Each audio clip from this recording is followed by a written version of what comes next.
Hey everyone, welcome to Plants and Politics. So Dominion Voting Systems has filed their second lawsuit against one of Trump's lying sycophants. I'm so here for it. Just like with Sidney Powell, Rudy Giuliani has now been slapped with a $1.3 billion defamation lawsuit. They filed a 107-page complaint in federal court against Giuliani. And included in that complaint is many statements, videos, just tons of evidence of statements made by Giuliani, which Dominion also cites as being partially responsible for the attack at the U.S. Capitol, which it absolutely is. They point out that Giuliani even admitted to judges at various times with various cases that the Trump campaign, quote, doesn't plead fraud. He also stated in court that, quote, this is not a fraud case. And it also appears that Dominion plans to sue quite a few people because the third paragraph states, quote, defamatory falsehoods peddled by Giuliani in concert with Sidney Powell, Russell Ramsland, Lynn Wood, Mike Lindell, Patrick Byrne, Lou Dobbs, Fox News, Fox Business, Newsmax, One American News Network, The Epoch Times, and other like-minded allies and media outlets determined to promote a false preconceived narrative. So Dominion's suit goes on to lay out details about conversations that took place behind the scenes in the Trump campaign. For example, they lay out exactly how the lie, or as they put it, the big lie, began. In paragraph 14, they state, the day after the election, Patrick Byrne got in touch with Rudy Giuliani and Sidney Powell in Washington, D.C., and told them that he had known months earlier that goons, and that's in quotes, were going to steal the election, that he had started funding a plan in August, that he had plotted out what they were going to do, and that he had reverse engineered how the election was stolen. So these people were already planning that if Trump lost, they already knew what the narrative was going to be. They already knew how they were going to fabricate the story and what excuses they were going to give.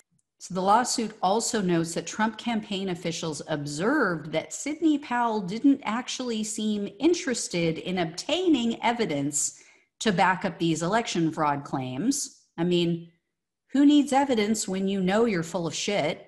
I mean, why would she pretend to try to find evidence?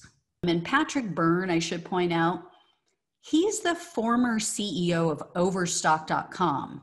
He had to step down from the company after his intimate relationship with Maria Butina was discovered and reported by the press.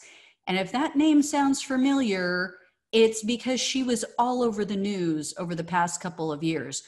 Butina is that Russian agent who basically weaseled her way into Republican circles via the NRA, via the National Rifle Association, and she was put in jail for being a spy in the United States. But in the meantime, she was cozying up to all kinds of Republican lawmakers. There's pictures with her with people from the Trump family and Republican lawmakers. What would a Russian spy want with the CEO of an online home supply company? I have a feeling this is not the last that we're going to hear about this Patrick Byrne guy. But anyway, back to Rudy. So here's the deal. They've got Giuliani and others dead to rights. All of their lies were recorded and disseminated on TV and in radio shows, on podcasts, or they were put in writing on Twitter and other social media sites. Dominion also pointed out in this lawsuit that in many of the court filings made by Giuliani and Powell and others, Dominion isn't even mentioned. So they're going on TV, they're going on all of these shows and platforms, and they're making proclamations, they're making accusations about Dominion rigging the votes, but then they don't actually even mention Dominion in their lawsuits, which shows you, number one, they don't even buy the BS that they're shoveling. And number two, they don't think that Donald Trump supporters, that MAGA supporters, are going to take the time to go read the lawsuits. They know they're not. So they can shovel whatever they want on Fox News and all these other platforms because his supporters are never going to fact check. They're never going to read any of it. And Dominion smartly in this lawsuit points to Rudy's greed as a reason for his willingness to go along with these lies. So they note that Rudy requested a salary of $20,000 a day from Trump's campaign. The funny thing is, Trump now is refusing to even pay him because it went nowhere, because he got nothing. Now, par for the course with Trump. I mean, he's notorious for not paying people who do work for him. And Rudy thought he was going to be different. So now he's trying to stiff Rudy for months and months of filing lawsuits and running around, doing all of these press conferences. And now Rudy has put himself in real jeopardy in more ways than one. I mean, Rudy has to worry about this lawsuit, but there's probably more coming, including potential charges for his part in inciting that riot. I mean, the man was on camera saying it's time for trial by combat. And that was just moments before these lunatics attacked the police at the Capitol and destroyed it and set up a noose and tried to find Mike Pence to hang him. And how do you say, oh, well, I didn't really mean it? Trial by combat? Then what did you mean, Rudy?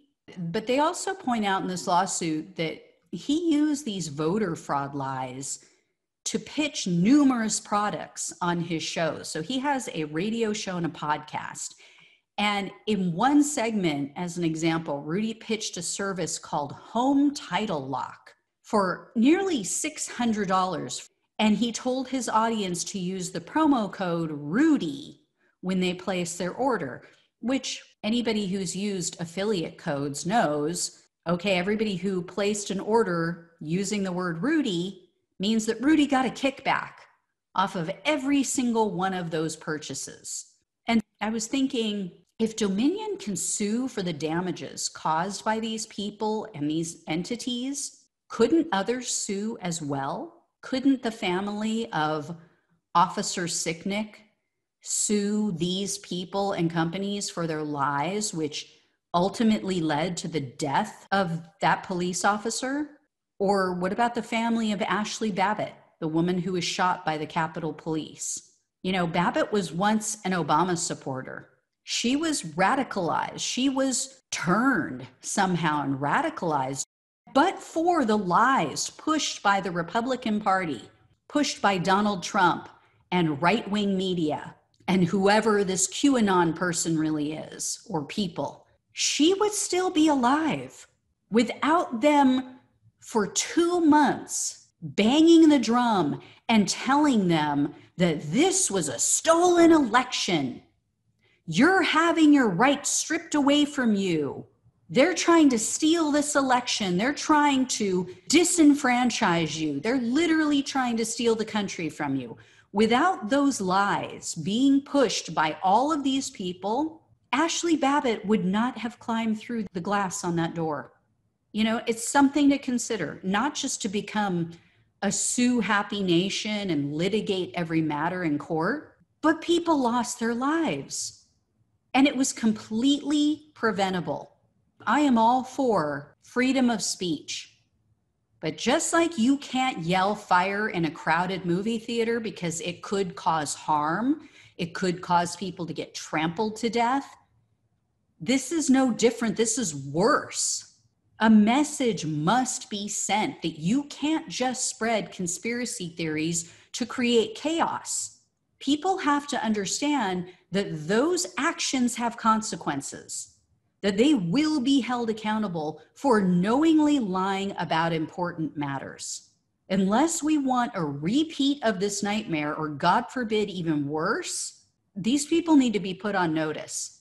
As always, like, share, subscribe. Thanks so much for watching and listening.